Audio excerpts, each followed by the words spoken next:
Eu vou falar de pé porque eu acho que é mais fácil, de repente, para as pessoas entenderem um pouco melhor e a gente se comunicar melhor também. Hoje, quando eu falo de futebol, e principalmente com um público qualificado como esse aí, eu me sinto um privilegiado.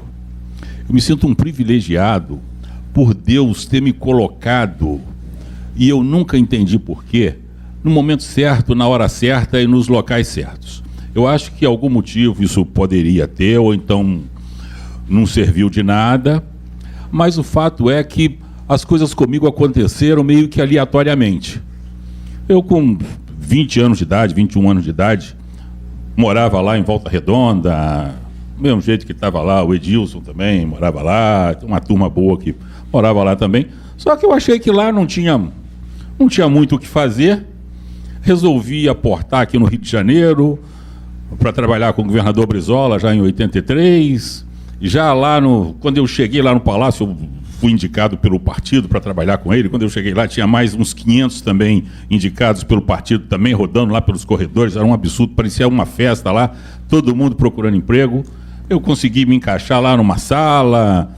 E aí dei sorte, porque quem mandava naquele palácio era o professor Cibiles Viana, e a secretária falou assim, quem manda agora é o Cibiles Viana, o teu nome qual é? Eu falei, Hélio Viana de Freitas. Esquece o Freitas, com o Hélio Viana você vai crescer aqui dentro.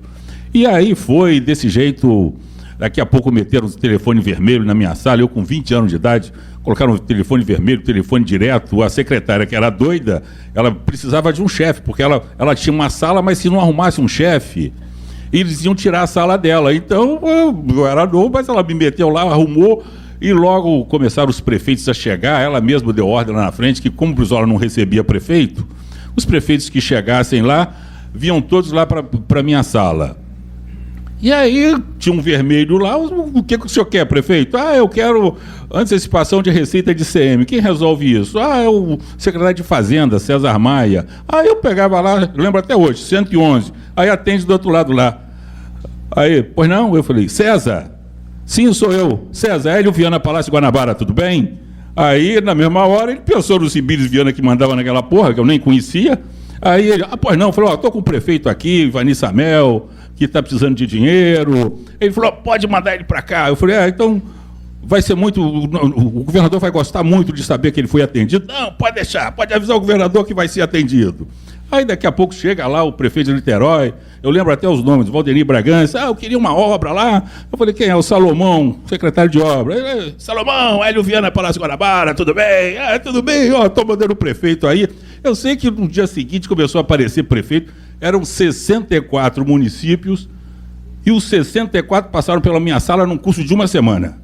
E eu fui distribuindo para tudo quanto é lado. Só que o Jornal do Brasil começou a fazer uma campanha contra o governador, dizendo que o governador não atendia ninguém. Aí o governador ficou com medo dessa campanha, chamou os prefeitos, aí chegou lá, os prefeitos todos lá, reunidos com ele, eu queria que vocês me desculpassem, eu não posso receber vocês, né? Aí logo o Ivani falou, não, governador, fica tranquilo que o doutor Hélio Viana está atendendo a gente muito bem, está fazendo tudo, né? É por isso mesmo que eu coloquei o doutor Hélio Viana aí, se ele não atender, me avisa que eu demito ele. O pessoal, não, tá bom, né? Aí, pela primeira vez, recebi uma ligação no meu gabinete, na minha sala, do professor Cibiles Viana, falou, que é o Hélio. Eu peguei e falei, pô, não, vem aqui na minha sala. Eu falei, caramba. Aí eu fiquei apavorado com aquilo. Eu falei, descobriram que eu estou aqui, já vou me tirar. Aí quando eu cheguei lá, ele está sentado, agachado assim. Eu, pesava 62 quilos, um terninho, só tinha um terno e 2 camisas, um dia eu trocava a camisa. Aí ele olhou para mim, o que você quer? Eu falei assim, não, o senhor me chamou. Mas quem é você? Eu sou o Hélio Viana. Você que é o Hélio Viana? Sou eu.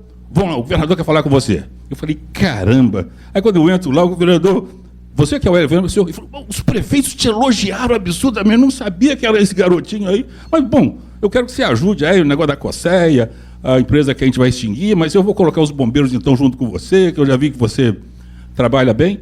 Aí foi nesse contexto que apareceu o Pelé, querendo fazer um filme no Rio de Janeiro, um amigo comum falou com ele que eu podia resolver isso lá no Palácio, ele me ligou, aí começamos a sair, ficamos amigos. Aí o Pelé já estava meio largado, depois que ele saiu do Cosmos. O empresário também largou ele, porque era uma época em que o jogador de futebol parou de jogar bola, fosse o Pelé, já não tinha mais o que fazer. Aí ele estava com dinheiro, algum dinheiro também, não tinha muita coisa, mas estava sem empresário, aí começamos a conversar, ficamos amigos. Aí logo entrou o governo Sarney, criou uma comissão de desporto, porque já nomeou logo o Pelé, Mário Amato, Manuel Tubino, aquele povo todo. Aí o Pelé, para não ir sozinho, pediu para colocar o meu nome também. E foi assim que eu, com 22 anos de idade, fiz parte da primeira comissão de reestruturação do desporto no país, em 1985. Ali começou a minha entrada no futebol. Logo depois, comecei a cuidar dos negócios do Pelé, mas aí eu vi que aqui no Brasil não tinha mais dinheiro para ele, as empresas todas muito pequenas. Aí eu falei, Pelé, vamos ter que montar uma estrutura aí, vamos ter que ir para fora. Ele falou, mas eu não estou querendo. E eu falei, não, na minha vez você não vai parar, agora vamos começar tudo de novo. E aproveitei que eu tinha feito amizade com o Mário Amato e fui no Mário, por conta da comissão, pedi para ele nos ajudar, e ele fez uma pesquisa lá, que apontava lá alguns defeitos que o Pelé tinha, inclusive não se expressava bem, não se preocupava muito quando dava as entrevistas, às vezes era ridicularizado em algum ponto. Aí eu montei um grupo de respostas para ele, numa folha, mais ou menos umas 10 respostas, e falei, Pelé, vamos ter que mudar daqui para frente. Você vai ter que mostrar para o povo que você é outra coisa, que você não é só um jogador de futebol, que quer andar com louras e tudo mais. Vamos começar a mostrar que você se preocupa com o povo brasileiro, que você se preocupa com o país, que você se preocupa com a estrutura internacional, os conflitos. E aí elaborei umas 10 respostas lá e falei assim, olha, não se preocupe quando o jornalista chegar para te perguntar alguma coisa. A pergunta do jornalista não vale nada. Se ele voltar com aquela pergunta para casa, o editor rasga aquilo. O que vai importar é a tua resposta. Então, tudo que te perguntarem, não se preocupe, começa a decorar isso aqui e responde isso. Aí, quando chega lá, o primeiro jornalista, Pelé, você acha que o Brasil tem condição de ganhar a Copa do Mundo? Olha, eu acho que é inadmissível, num país como o Brasil, você ter tanta gente passando fome e tão poucas pessoas controlando todo o dinheiro. Isso é um absurdo. No outro dia está na capa do jornal. Pelé fala sobre os conflitos sociais, e o próprio editor pegava lá os indicadores, aquele negócio, parecia que ele era um mestre em economia.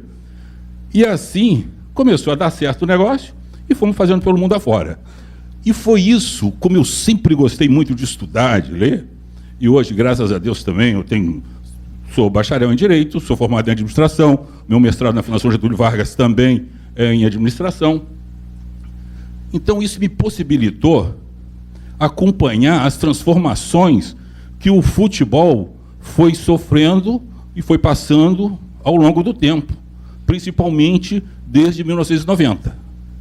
Em 90, então, tive muita relação com a criação das sociedades anônimas desportivas na Espanha. Já tinha ocorrido um movimento parecido na Itália, mas não tão forte como na Espanha. Na Espanha, os clubes estavam todos endividados, o governo já tinha ajudado os clubes algumas vezes, e aí ele viu que não teria muita solução, muita saída, se não determinasse que os clubes se transformassem numa sociedade civil de fins econômicos. Só que ele abriu uma brecha e permitiu que os clubes que não estivessem endividados não precisariam se transformar em sociedade anônima desportiva. E isso ocorreu com 4 clubes, entre eles Real Madrid e Barcelona. Logo em seguida, nós tivemos um outro problema, porque a Inglaterra vinha de uma situação muito complicada, tragédias atrás de tragédias, por conta das torcidas violentas que tinham. Por último, ocorreu lá o que eles chamaram de tragédia de Hillsborough, que foi quando no estádio morreram mais de 95 pessoas, com superlotação.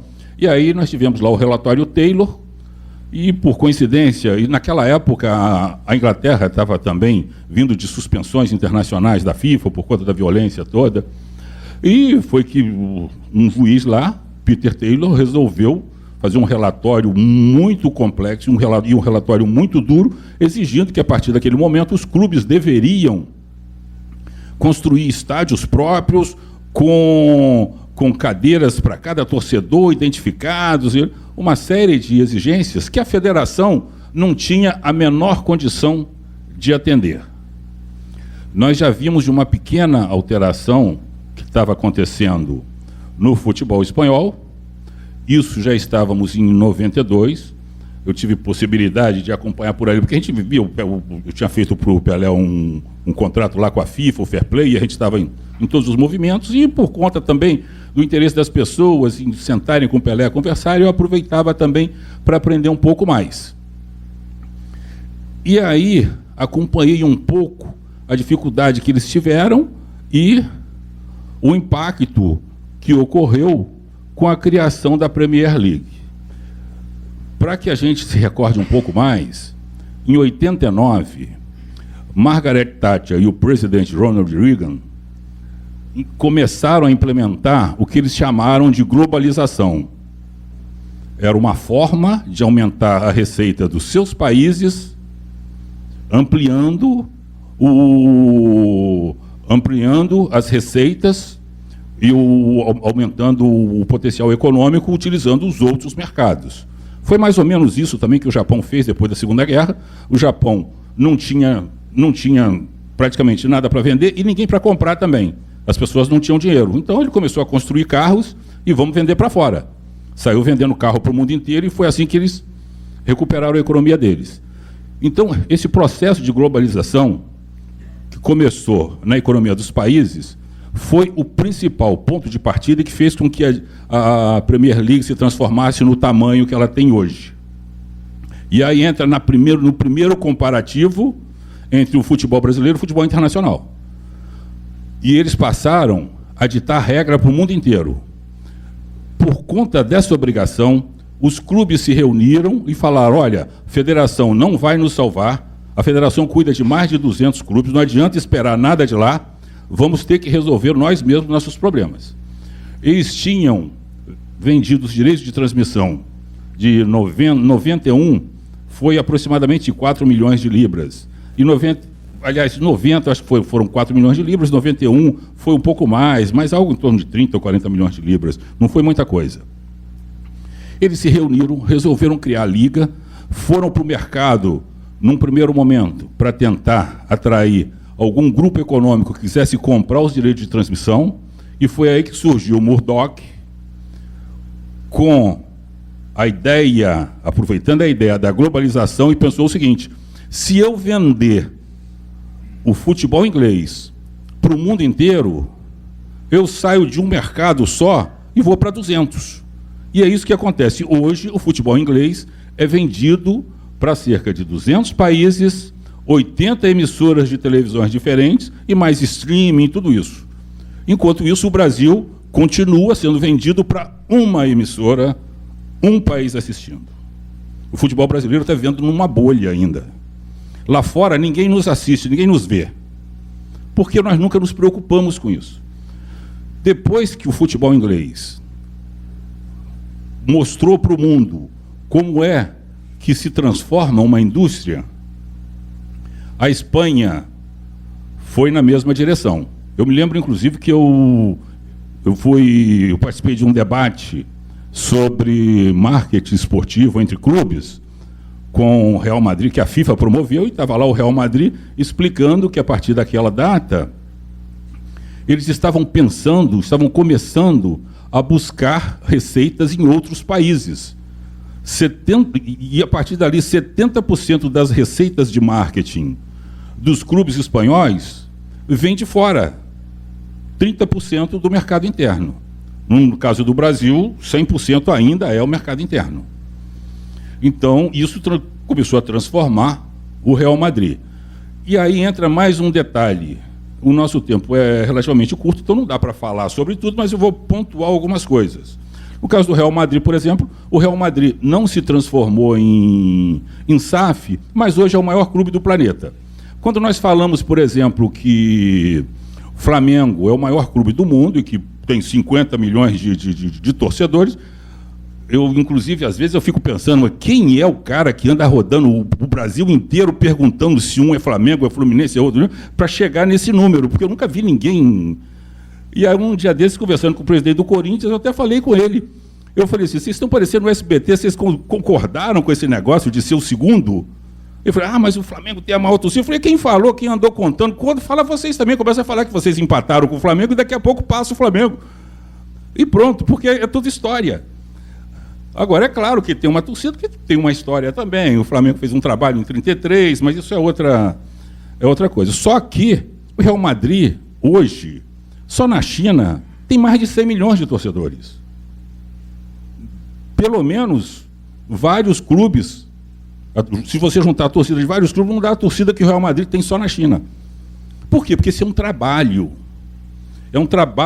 de gestão.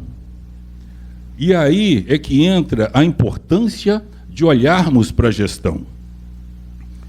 O Brasil começou a ter problemas quando nós resolvemos fazer diferente. Em 1941, na ditadura Vargas, eles entenderam que o futebol estava ficando muito forte no Brasil e no mundo inteiro. Na Copa de 38, a filha do Getúlio, foi madrinha, inclusive, da seleção brasileira. O Brasil fez bonito naquela Copa, foi o terceiro colocado.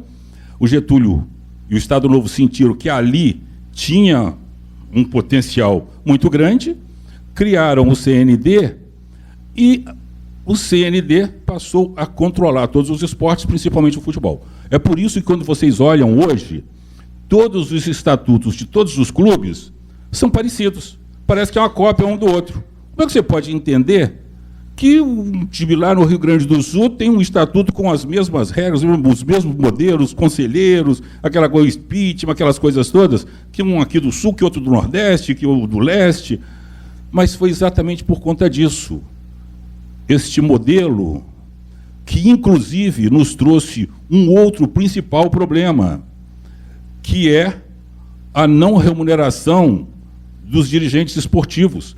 Ele proibiu que qualquer dirigente de clube tivesse qualquer remuneração. E aí começaram os nossos problemas. Além de proibir que tivesse remuneração, implantou um modelo com um conselho de administração muito grande, cerca de 200 membros, 150 membros, 300 membros. Isso produz uma interferência política e uma interferência na gestão absurda,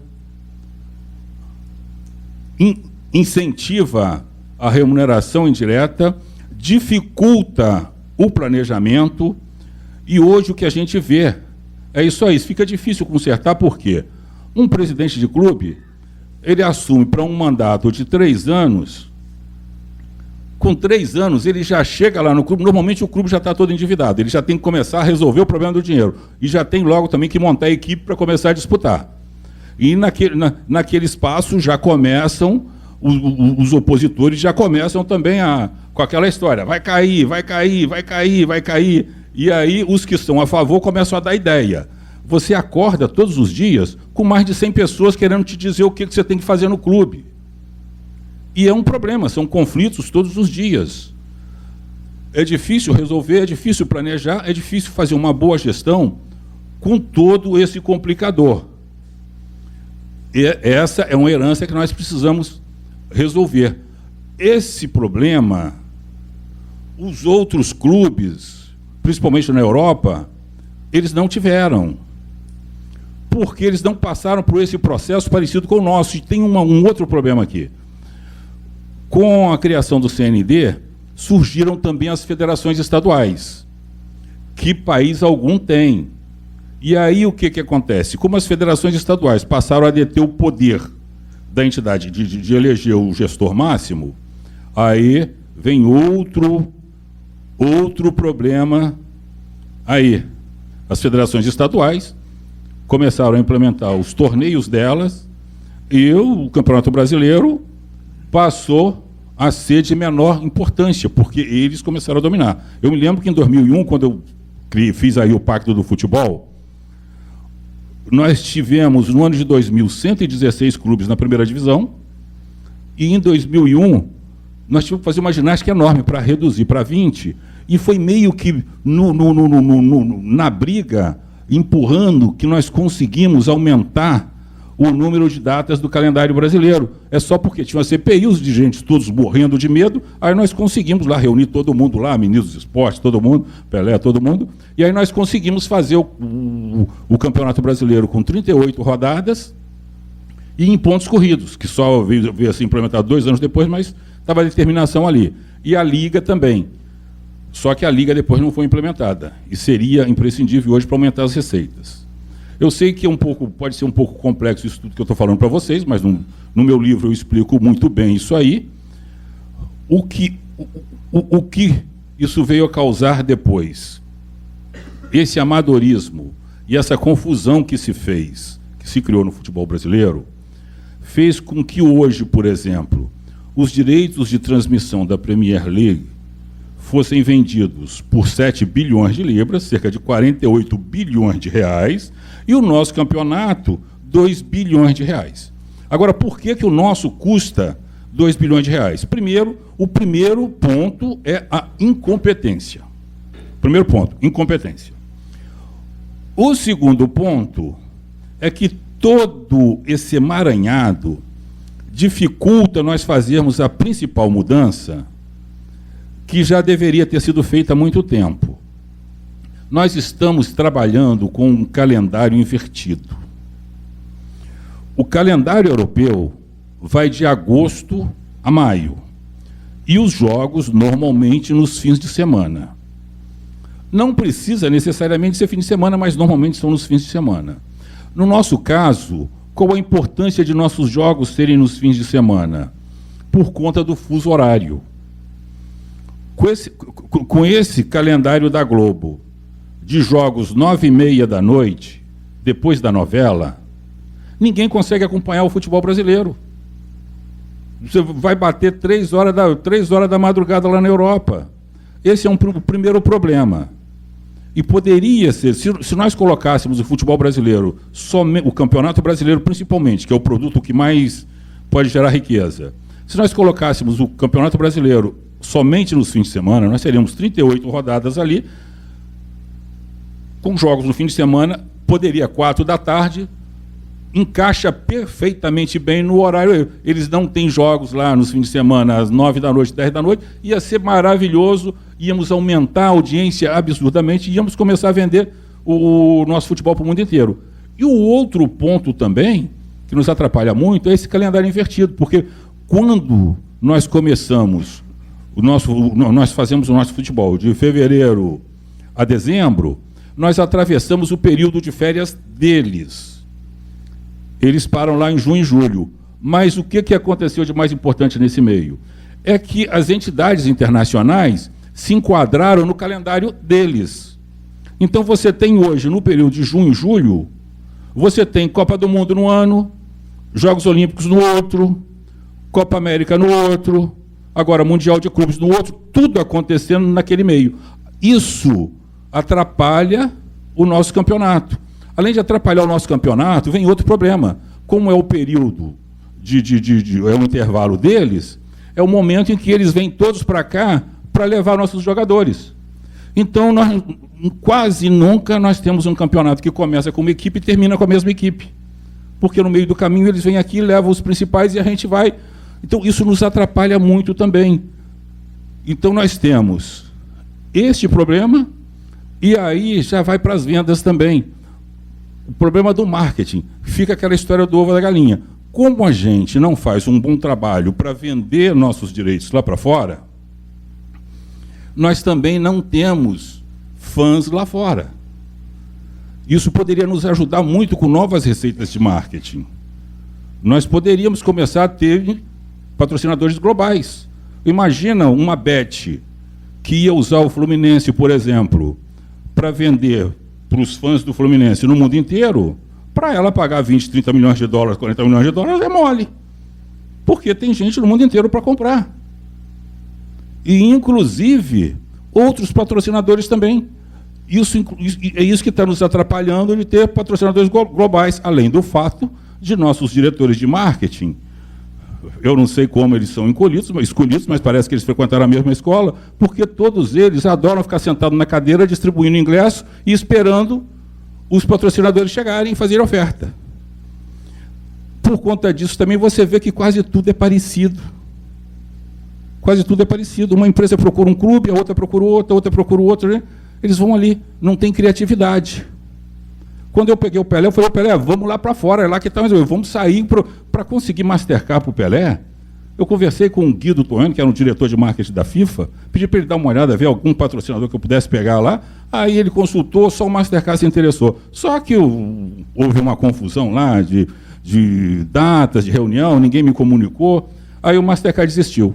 Para fazer o Mastercard recuperar, eu peguei um voo aqui, o Guido me informou que o presidente do Mastercard, o Peter Hart, ia estar na China, em Gansu, durante uma semana para umas reuniões lá. Eu fiquei sabendo, peguei um avião daqui, fui para a China, me hospedei no mesmo hotel dele, aí chegava lá, ele dizia para tomar café, tá eu passando na frente dele, cumprimentando, hi, Mr. Peter. Aí ele saía, ia para a piscina, tá eu na piscina, rodando lá, até que um dia ele chegou e me perguntou o que eu estava fazendo ali, depois de uns 3 dias. Aí eu falei, não, eu conheço, e realmente eu conhecia o Harry Fox, que era um cara muito rico lá, né, e que era da FIFA também. Não, eu vim aqui com o Harry Fox, que nós temos um projeto aqui para a Copa do Mundo nos Estados Unidos, e vamos fazer uma coisa grande lá com o presidente do comitê organizador, o Alan Rottenberg. Né? Ele falou, mas isso interessa para mim.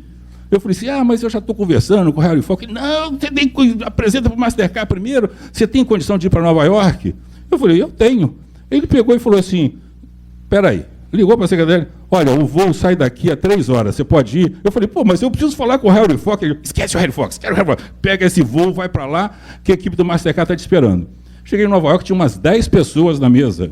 E foi assim que nasceu o contrato do Mastercard, que foi um dos maiores contratos que ele teve na vida. E junto com o comitê organizador da Copa, nós viajávamos pelo mundo inteiro, o Pelé fazendo entrevistas coletivas e tudo mais, explicando como seria a Copa do Mundo dos Estados Unidos e com o logotipo do Mastercard. Aquilo provocou, inclusive, uma reação dos outros patrocinadores da FIFA, porque a impressão que estava passando é que a Copa do Mundo dos Estados Unidos era a Copa Mastercard. Então, você não precisa nem ter muita criatividade, não. O importante é você entender que lá naquela tua cadeira só vai chegar o que é passivo.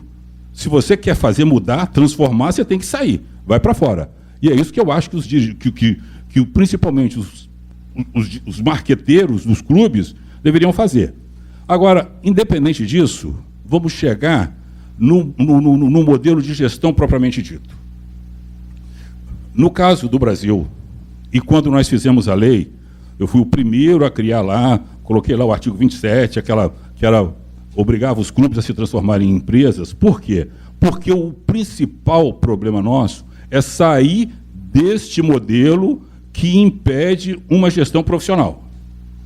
Isso não significa que a solução seja vender ou comprar qualquer coisa. Significa que essa gestão precisa ser colocada em análise. Nós temos, por exemplo, na Europa, nós temos 202 clubes, são 96% dos clubes, são sociedades sem fins, de fins econômicos. Mas o principal ponto desses clubes é que eles possuem gestão. Você pega, por exemplo, na Alemanha você tem lá o modelo 50+1, que eles chamam, que todos os clubes têm 51%, na pior das hipóteses, não pode vender o controle.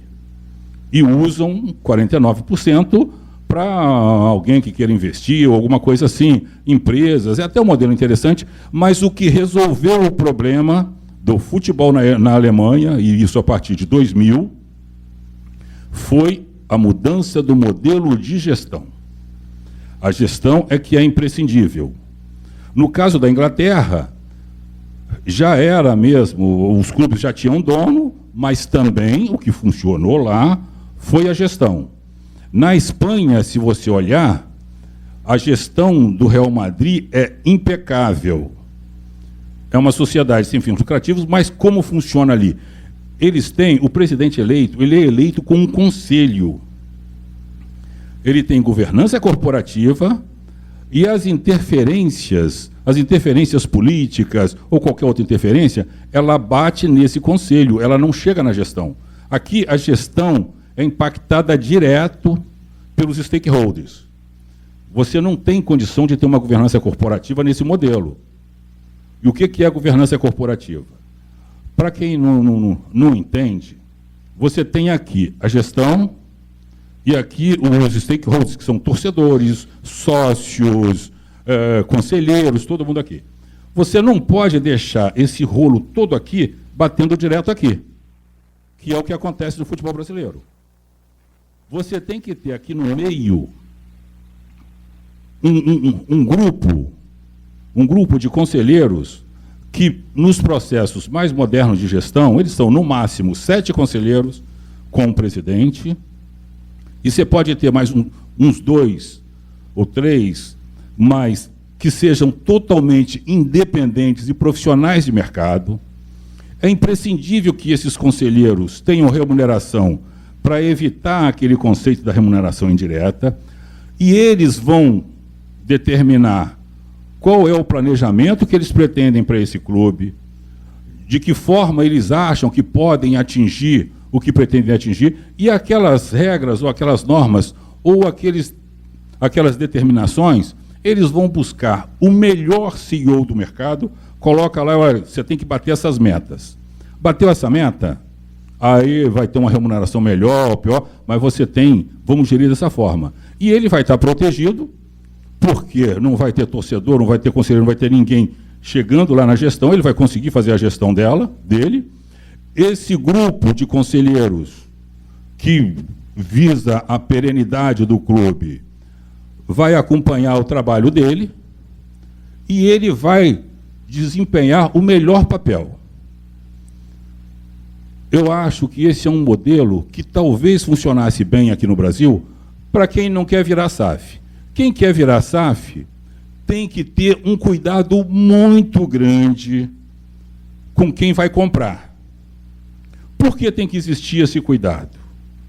Porque eu costumo dizer o seguinte: se você vai buscar alguém para te aconselhar, esse alguém que vai te aconselhar não pode ter interesse no negócio. Ele tem que ser alguém específico, um técnico, que conheça muito para te dizer o melhor caminho é esse.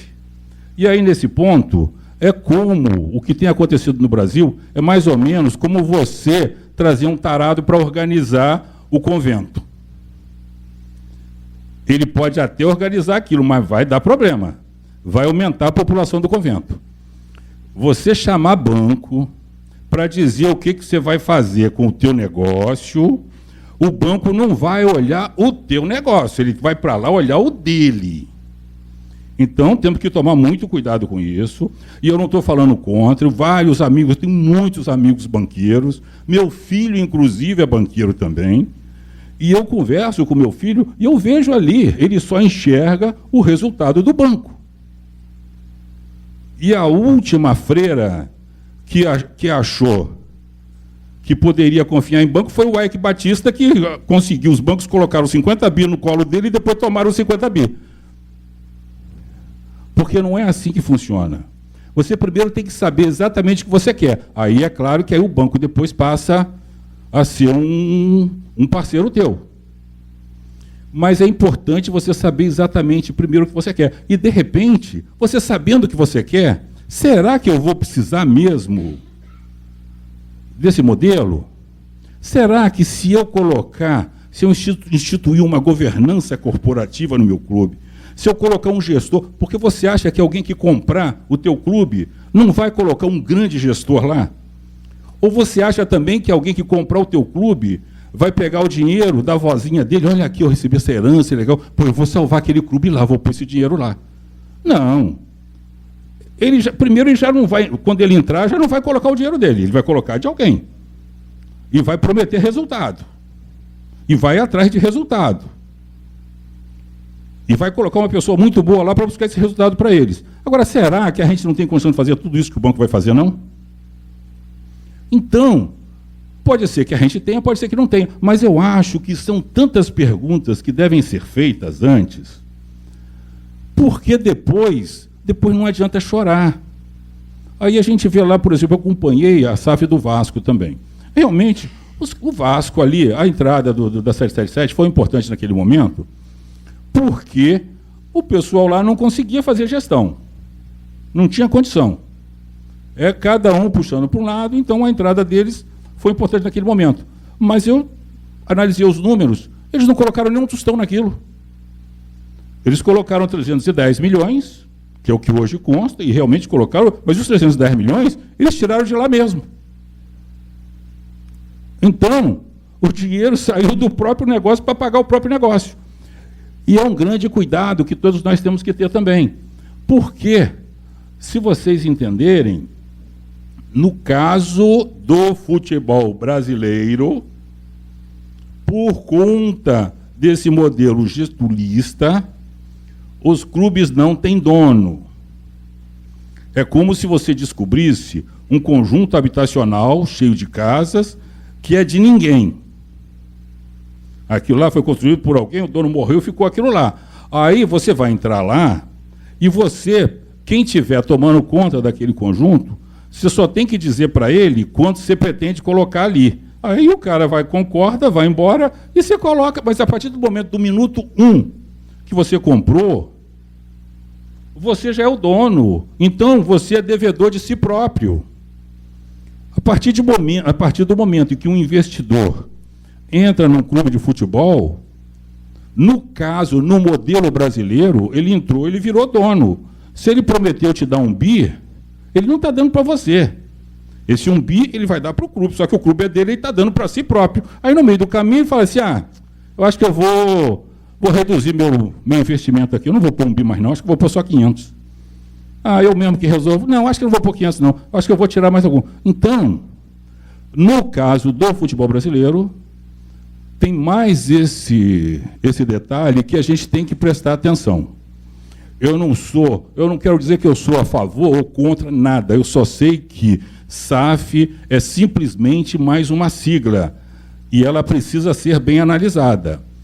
SAF é uma sigla como existe sociedade limitada, como existe sociedade anônima, como existe sociedade individual, é só uma sigla. E qualquer sigla que você vá adotar, o principal ponto é a gestão, é o conhecimento e é o que você vai fazer com aquele negócio. E tem outro detalhe. No caso do futebol brasileiro, as pessoas começam a enxergar as mudanças que são necessárias. E o futebol brasileiro está barato demais. Porque o nosso campeonato, se ele começar a ser disputado no modelo adequado, é um dos mais brilhantes que existem. Eu estou para dizer que nós temos condição de nos equiparar ao futebol inglês. Porque, por exemplo, na Espanha, você tem 2 clubes todo ano, ou ganha Real Madrid ou ganha Barcelona. Na França, você só tem um, ou ganha PSG ou ganha PSG. E na Inglaterra, você tem uma outra variável. Agora, no caso do Brasil, um ano pode dar Palmeiras, pode dar Corinthians, pode dar Fluminense, pode dar qualquer clube, porque a gente está muito parelho. E é um futebol, e é um campeonato emocionante. É muito interessante. Então, eu acho que na hora que a gente começar a consertar, e aí vem o detalhe da liga também, que as pessoas parecem que não entendem, criam 2 ligas, criaram 2 ajuntamentos. Porque a importância da liga qual é? Quando você cria uma liga, você faz igual o futebol inglês fez. Traz o comitê de árbitro principal, um dos principais pontos, não justifica comitê de árbitro na CBF, porque basta você sair para jantar com o presidente da CBF, mesmo que ele não vá fazer nada diferente, mas se ele se encantar com você, pode acontecer tudo. E isso sempre, esses problemas nós sempre tivemos no futebol brasileiro. Não quero dizer que não quero dizer nada, só quero dizer que a gente não faz sentido o comitê de árbitro fora da gestão de clubes. Você tem que mudar o calendário, trazer um comitê de árbitros, segurança, implantar o seu próprio modelo, e ali você começa a arrecadar para todos. Sai vendendo os direitos para o mundo inteiro, como todos os outros, até os árabes estão fazendo isso agora. Vende os direitos para o mundo inteiro, já vai aumentar essa receita. Eu acho que pelo menos de 2 bi, pelo menos 10 bi, a gente consegue chegar. E aí você vai começar a ver dinheiro vir para os clubes sem necessidade. Você vai ver que essas dívidas que nós temos hoje também são pequenas, perto do potencial de negócio que a gente tem. Então, se nós conseguirmos, no meu conceito, se nós conseguirmos organizar na direção das receitas, eu acho que as dívidas que a gente tem não são mínimas.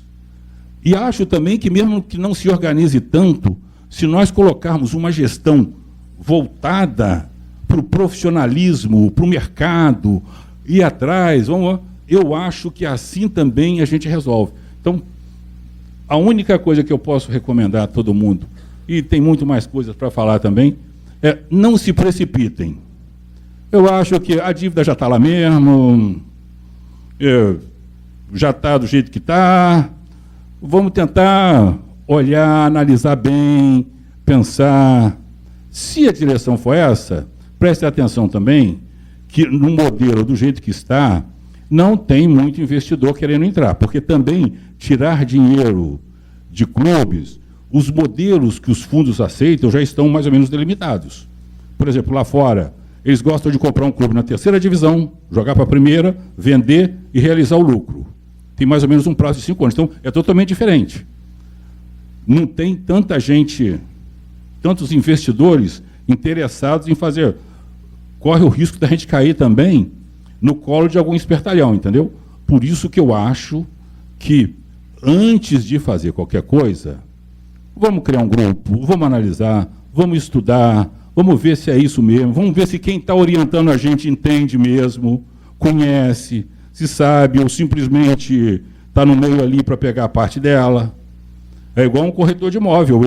Você vai chegar, se você não entender de imóvel, ele vai falar para você que aquele imóvel é o único, é o melhor que tem. Hein? Compete a você acreditar nele ou não. Então, a única coisa que eu posso dizer para todo mundo, não sei se está certo ou está errado, cuidei até de nem tomar conhecimento do que está acontecendo no Fluminense. A única coisa que eu sei que aconteceu no Fluminense foi aquela máquina tricolor brilhante, maravilhosa, que foi disputar o torneio de Paris, ganhou aquilo tudo, trocou a bandeira, tiraram a bandeira da França da Torre Eiffel, colocaram a bandeira do Fluminense. É isso que eu sei do Fluminense, entendeu? É o carinho, o amor que eu tenho por todos esses clubes brasileiros, e é lamentável, eu fico às vezes triste por ter visto tudo acontecendo lá fora, e agora fico ouvindo aqui o canto da sereia para todo lado, e às vezes eu fico mais estarrecido, porque como eu conheço praticamente todos, quando eu encontro as pessoas que estão do lado de lá, eu vejo que eles não têm a menor capacidade de orientar nada, mas são eles que estão orientando. Bom, vamos esperar que as pessoas comecem a analisar, a pensar um pouco mais, porque nós temos um produto muito importante, um produto lindo, um produto brilhante nas mãos, e se a gente souber trabalhar, a gente vai longe, principalmente com a União. Os outros clubes precisam também se juntar e começar a conversar mais sobre isso. E eu acho que já me estendi muito, vocês me desculpem se me excedi, mas estamos aí para qualquer pergunta.